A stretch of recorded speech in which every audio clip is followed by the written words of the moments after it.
অভিনয় শিল্পী মেয়ে রিলিজ হয়েছে যতগুলো cinema, Bubly best, Bubly best best best. তারপর যদি আপনাকে আমাকে সেকেন্ড বলেন, বুবলি আমার দেখা মানে এই সময়ের ফিল্ম ইন্ডাস্ট্রিতে সেরা অভিনেত্রী, কাজের প্রতি ডেডিকেটেড, অত্যন্ত ভালো একজন মানুষ, অত্যন্ত সুন্দর ব্যবহার, মানুষকে সম্মান করতে পারে। এবং শুধু আমি বলি না তো, আমার পরে যারা যারা করেছেন প্রত্যেকটা মানুষ বলেছেন, প্রত্যেকটা অভিনেত্রী বলেছেন, প্রত্যেকটা ডিরেক্টর বলেছেন, প্রযোজক বলেছেন এবং দর্শক তার কাজ পছন্দ করেছে। সে যেহেতু ভালো অভিনয় করে, দেখতে সুন্দর এবং আমার সাথে ব্যাটে বলে খুব ভালো যায় এবং এত ভদ্র সভ্য, মানে ওকে আমার নায়িকা লাগে। আমার যেমন পরিমণিকে মনে হয় ফিল্ম ইন্ডাস্ট্রির সব থেকে সুন্দর মেয়ে, বুবলিও বুবলির জায়গা থেকে ভালো একজন অভিনয় শিল্পী, কাজের প্রতি ডেডিকেটেড, সম্মান করতে পারে, ভালো অভিনয় জানে, দেখতে ভালো। আচ্ছা, এবার একটু জানতে চাই যে একটা ঘটনা রিসেন্টলি মানে একটা অ্যাওয়ার্ড শোতে পরিমণি আপনার পায়ে সালাম করলো এবং সেটা ভীষণ মানুষ পছন্দ করছে, ভাইরাল মা হিসেবে। এই ব্যাপারটা নিয়ে একটু বলেন। আসলে ব্যাপারটা এরকম ছিল, ও আমাকে বলছে যে মা আমার সাথে চলো। আমি বলছি কোথায়? বলে একটা ফ্যাশন শো অনুষ্ঠানে। তাহলে আমি তো ফ্যাশন শো রিলেটেড কিছু না, আমি এখানে যেতে চাই না।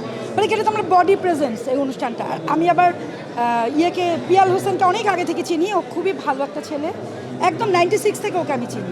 বসুন্ধরা টিস্যু, অশুদ্ধতার বিরুদ্ধে এক বিন্দুও ছাড় নয়। পরে যখন পিয়ালের নাম শুনলাম তো গেলাম, আমি কিন্তু দেখতে গিয়েছি। বাট ও যে 25 বছর পূর্তি হিসাবে যে ওরা আমাকে অ্যাওয়ার্ডটা দিবে একটা আলাদা একটা সেগমেন্ট থেকে, এটা আমার ধারণার বাইরে ছিল।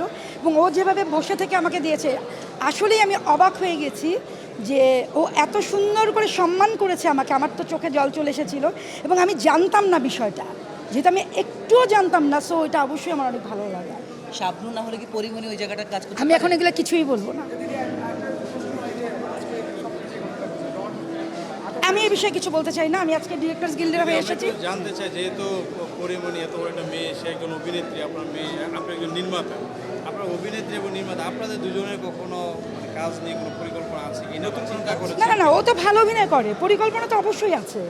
ওকে নিয়ে আমার নিজের পরিকল্পনা আছে, ওকে নিয়ে কাজ করব। ওকে গল্প শুনে, অন্য শোনানো হয়েছে, কাজ করব যখন, তখন সবাই দেখবে। আসলে আগে থেকে বলতে চাই না কেন, মানুষের জীবনে তো অনেক ইনসিডেন্ট হয়।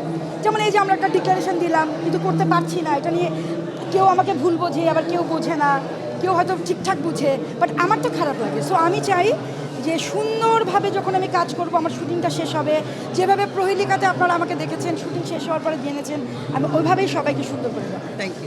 Thank you so much. ব্যবহার মুগ্ধ হন, বারবার সেই মুগ্ধতা আপনি প্রকাশ করে থাকেন। যদি বলি চিত্রলেখা বুবলি আপনার সঙ্গে কাজ করেছেন, আপনার মুখে তার মানে প্রশংসা শুনতে পাই, তাকে নিয়ে নতুন কোনো কাজে কোনো পরিকল্পনা আছে? বুবলি আমার দেখা মানে এই সময়ের ফিল্ম ইন্ডাস্ট্রিতে সেরা অভিনেত্রী, কাজের প্রতি ডেডিকেটেড, অত্যন্ত ভালো একজন মানুষ, অত্যন্ত সুন্দর ব্যবহার, মানুষকে সম্মান করতে পারে। এবং শুধু আমি বলি না তো, আমার পরে যারা যারা করেছেন প্রত্যেকটা মানুষ বলেছেন, প্রত্যেকটা অভিনেত্রী বলেছেন, প্রত্যেকটা ডিরেক্টর বলেছেন, প্রযোজক বলেছেন এবং দর্শক তার কাজ পছন্দ করেছে। সে যেহেতু ভালো অভিনয় করে, দেখতে সুন্দর এবং আমার সাথে ব্যাটে বলে খুব ভালো যায়, মানুষ হিসাবেও তার সাথে আমার খুবই ভালো যায়। তো অবশ্যই তাকে নিয়ে সামনে কাজ করার চিন্তাভাবনা আছে এবং তিনি যদি আমাকে ডেট দেন, অবশ্যই আমি তাকে নিয়ে কাজ করব। আচ্ছা দিদি, যেটা আমরা তার সম্পর্কে শুনে থাকি, তিনি খুবই সিনসিয়ার, খুবই আপনি মানে টাইম মেনটেন করে সেটের টাইম মতো আসে। আপনি তো তার মানে সেটের টাইম মেনটেন করে এরকম, তাকে যদি ভোর 4টায় আসতে বলি, সে 3:30টায় চলে আসে।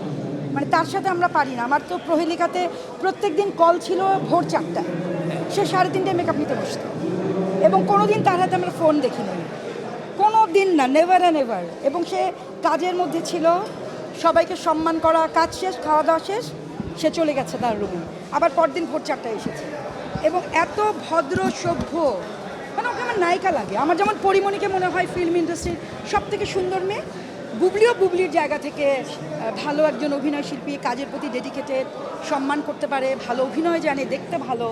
তো অবশ্যই ওকে নিয়ে কাজ করবো। বুবলির একটা জাতীয় পুরস্কার আপনি আশা করেছিলেন ওই ছবির জন্য। হ্যাঁ, আমি আশা করি না, এটা অনেকেই আশা করেছে। 23 সালের, আমি এখনও বড় গলায় বলতে পারি, 23 সালে জাতীয় চলচ্চিত্র পুরস্কারে যতগুলা মানে অভিনয় শিল্পী মেয়ে রিলিজ হয়েছে যতগুলো cinema, Bubly best, Bubly best best best. তারপর যদি আপনাকে আমাকে সেকেন্ড বলেন, তাহলে অবশ্যই তমা মির্জা। মানে আমি ভেবেছিলাম বুবলি এবং তমা মির্জা দুজনেই একসাথে পেয়েছেন, তার ছবিটাকে আপনি দেখেছেন সাতাও? আমি তার ছবিটা দেখেছি। ভালো লাগেনি অত? না, সেটা ভালো মন্দ তো আমি এখানে বলার কেউ না। আসলে ওখানে তো জাজমেন্ট করে কারা? গুটি কয়েকজন মানুষ, তাই না? প্রহীলিকা দেখেছে কত কোটি কোটি মানুষ। আর যারা জাজমেন্টে থাকেন তারা অবশ্যই তারা অনেক বোঝেন, কিন্তু তারা কিন্তু লিমিটেড কিছু মানুষ। তো লিমিটেড কিছু মানুষের ইয়েতে তিনি পুরস্কার পেয়েছেন, অবশ্যই তাকে অভিনন্দন। তবে আমি এখনও বলবো যে দুটো ছবির সাথে যদি আপনি বলেন কম্পেয়ার করতে, বুবলি বেস্ট এবং বুবলিরই পাওয়া উচিত ছিল, অবশ্যই বুবলির পাওয়া উচিত ছিল। জীবন ভাই আপনি আসেন, আপনার